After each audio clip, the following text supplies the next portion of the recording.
हाँ जी, नमस्कार। स्वागत है आपका हमारे यूट्यूब चैनल त्रिवेणी नर्सिंग अकेडमी में। दोस्तों, इस वीडियो के अंदर देखो बात करने वाले हैं एक और जो नई वैकेंसी आई उसकी डिटेल्स को यहाँ पर डिस्कस करेंगे। इससे पहले बता दूं, अगर चैनल पे नए हैं तो इसको सब्सक्राइब जरूर कर लीजिएगा इस तरीके की और वीडियोस देखने के लिए।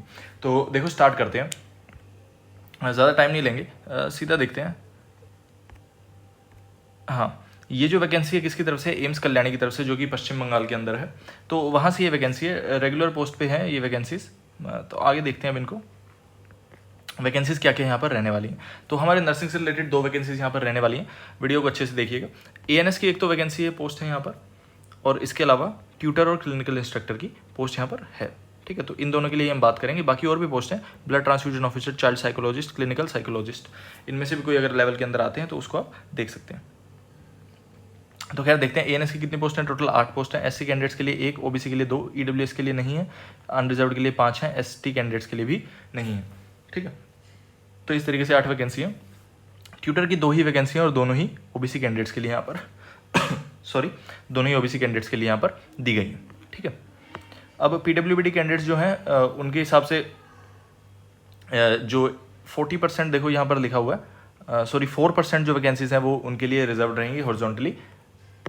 इसके अलावा आप देख लेते हैं एलिजिबिलिटी कंडीशंस। थोड़ी सी शॉर्ट रखेंगे वीडियो को क्योंकि काफ़ी सारा मटेरियल कवर करना होता है। एएनएस की जो पोस्ट है देखो वो कैसे है, 21 से 35 की एज लिमिट मांगी गई है। थोड़ा सा लगा मुझे 21 से 35, ठीक है थोड़ा सा मुझे खांसी लगा इसलिए बीच में डिस्टर्ब हुआ, लेकिन ठीक है 21 से 35 एज है। इसके अलावा एसेंशियल क्वालिफिकेशन क्या रहने वाली है यहाँ पर? बीएससी नर्सिंग 4 साल का, या इसके अलावा पोस्ट बेसिक जो कि जीएनएम के बाद में किया जाता है, और स्टेट या फिर इंडियन नर्सिंग काउंसिल से आपको रजिस्ट्रेशन कंपलसरी है। आगे देखें एक्सपीरियंस कितना मांगे गया। एक्सपीरियंस यहाँ पर मांगे गया 6 साल का एक्सपीरियंस मांगे गया 200 बेडेड हॉस्पिटल के अंदर। इसके अलावा एमएससी नर्सिंग होनी चाहिए, डिज़ायरेबल है ये, और इसके साथ साथ कंप्यूटर को यूज़ करने का आपका क्या होना चाहिए? एक्सपीरियंस। ठीक है, इसके अंदर आपको स्प्रेडशीट प्रेजेंटेशन वगैरह यानी कि MS Excel, MS Word, MS PowerPoint, ये सब चीज़ें आपको आनी चाहिए। खैर आगे देखते हैं। ब्लड ट्रांसफ्यूजन ऑफिसर का दे रखा है, थोड़ा सा मैं पढ़ देता हूँ, लेकिन वैसे अपने लिए इंपॉर्टेंट नहीं है ये। ब्लड ट्रांसफ्यूजन ऑफिसर 21 से 40 की एज यहाँ पर मांगी गई है, एमडी। और इसके अलावा ये देखो रिकॉग्नाइज मेडिकल क्वालिफिकेशन जो भी उसके अंदर आती है, एमबीबीएस और बीएमएस, बीएचएमएस, जो भी अलग अलग आती हैं वो सभी इसके अंदर दी गई हैं। चाइल्ड साइकोलॉजिस्ट की देख लो, 21 से 35 एज लिमिट मांगी गई है, MA MSc in psychology with MPhil in clinical psychology and 2 साल का एक्सपीरियंस। डिजायरेबल क्या है? पीएचडी। आगे देखिए क्लिनिकल साइकोलॉजिस्ट के लिए ये भी उसी तरीके से एमए ही इनसे मांगा गया है, एमए एमएससी साइकोलॉजी में 2 साल का experience, clinical psychology, PhD. Tutor clinical instructor की देख लेते हैं, अप टू 35 ईयर, 35 साल तक लिया जा सकता है। बीएससी या फिर और कोई रिकॉग्नाइज्ड डिग्री जैसे कि पोस्ट बेसिक, और registered and midwife with sister tutor diploma. या तो बीएससी आपके पास होनी चाहिए या फिर आपके पास ट्यूटर्स डिप्लोमा होना चाहिए। 3 साल का एक्सपीरियंस इन टीचिंग इंस्टीट्यूशन। अब देखो यहाँ पर 2 डाउट आपके रह सकते हैं कि टीचिंग इंस्टीट्यूट में एक्सपीरियंस तो मांगा लेकिन कैसा? टीचिंग एक्सपीरियंस यहाँ पे लिखा नहीं हुआ। अब टीचिंग इंस्टीट्यूट तो काफ़ी सारे हो सकते हैं, कुछ बड़े इंस्टीट्यूट जो रहते हैं, बड़े हॉस्पिटल्स रहते हैं, ऑब्वियसली वो टीचिंग इंस्टीट्यूट ही होते हैं, लेकिन यहाँ पे ऐसा नहीं लिखा हुआ, क्लियरली मेंशन नहीं किया कर रखा कि टीचिंग एक्सपीरियंस चाहिए या नहीं, लेकिन मोस्ट ऑफ द केसेस में टीचिंग एक्सपीरियंस ही यहाँ पर मांगा जाता है। अंडरस्टूड चीज़ है कि आप ट्यूटर है, क्लिनिकल इंस्ट्रक्टर हैं, तो आपसे टीचिंग एक्सपीरियंस यहाँ पर लिया जाएगा। जनरल कंडीशन वही है जो बेसिक रहते हैं, एज लिमिट वगैरह। अब देखो डेट की बात हम कर लेते हैं। अब ये नोटिस आपका आया किस तारीख को था? 13 तारीख को आया था। ये देखो मैं आपको दिखाता हूँ, 13 का ये आपका नोटिस रहने वाला है यहाँ पर। तो इससे लेके 30 डेज तक यानी कि 13 अक्टूबर तक, 13/10 तक आप इसको अप्लाई कर सकते हैं। 13/10 तक आपकी जो फिजिकल कॉपी भेजनी है आपको वो पहुंच जानी चाहिए कहाँ पर? एम्स कल्याणी के अंदर। तो अपने हिसाब से देख लीजिएगा कब आप भेजेंगे। एससी एसटी कैंडिडेट्स के लिए 5 साल का रिलैक्सेशन, ओबीसी के लिए 3, पीडब्ल्यूडी के लिए 10 और गवर्नमेंट एम्प्लॉयज़ के लिए 5 साल का। अब गवर्नमेंट एम्प्लॉयज़ कौन से होने चाहिए? कि central government not under autonomous body, autonomous body वाले जो हैं उनके लिए रिलैक्सेशन यहाँ पर नहीं होने वाला। रिजर्वेशन आपका वही सेम रहने वाला है। OBC candidates, EWS candidates, SC ST candidates अपने जो परफॉर्मा है उनको अच्छे से बनवा के रखिएगा, आपके सर्टिफिकेट्स को। सॉरी, एनओसी लेना पड़ेगा जो भी कैंडिडेट्स गवर्नमेंट या semi government, quasi government institutes के अंदर काम कर रहे हैं उन सभी को चाहिएगा। एप्लीकेशन फ़ी देख लीजिए क्या रहने वाली है। ओबीसी और अनरिजर्व्ड के लिए 1500, एससी एसटी ईडब्ल्यूएस और वुमेन कैंडिडेट्स के लिए 750, पीडब्ल्यूडी कैंडिडेट्स के लिए फीस जो है एग्जेम्प्ट रहने वाली है। कैसे आपको पे करना है ये और देख लीजिए। एसबीआई कलेक्ट का लिंक वहाँ पर रहेगा, उससे पेमेंट करना है।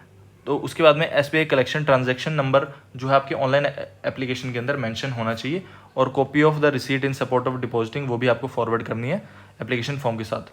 जिन्होंने ये मेंशन नहीं किया उनका फॉर्म कैंसिल हो जाएगा।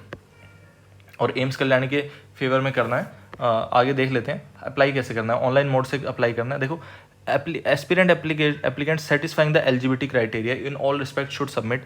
पहले तो आपको देखना अच्छे से कि आप एलिजिबिलिटी क्राइटेरिया को फॉलो कर रहे हैं। उसके बाद आपको ऑनलाइन करना है। उसके बाद में जो हार्ड कॉपी है उसको भेजना है साइन करके। एनेक्चर फर्स्ट आपको दिखा देता हूँ, उससे आपको साइन करना है। ऑनलाइन एप्लीकेशन यहाँ पर आप भर सकते हैं। ये जो आपका लिखा हुआ है इसको आप ब्राउजर में कॉपी करके यहाँ से भर सकते हैं। कट ऑफ डेट क्या रहेगी? देखो 30 दिन। और लास्ट डेट क्या है? 15 days from the last date of recipient of online application.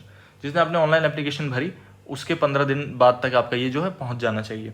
यानी कि आप तुरंत से तुरंत ही भेज दीजिए। एप्लीकेशन फॉर्म एक दिन में भर के अगले दिन उसको पोस्ट कर दीजिए। स्पीड पोस्ट से आप भेजेंगे तो आप कहीं भी रहते हैं तो मेरे हिसाब से 10 दिन के अंदर पहुंच ही जाना चाहिए। खैर, अगर ज़्यादा टाइम लगता है तो और पहले आपको भेजना है ना। तो छुट्टी वगैरह होगी तो वर्किंग डे पे 5 बजे से पहले पहले आपका हो जाना चाहिए। अगर आप हार्ड कॉपी नहीं भेजते हैं तो एप्लीकेशन आपका नहीं माना जाएगा।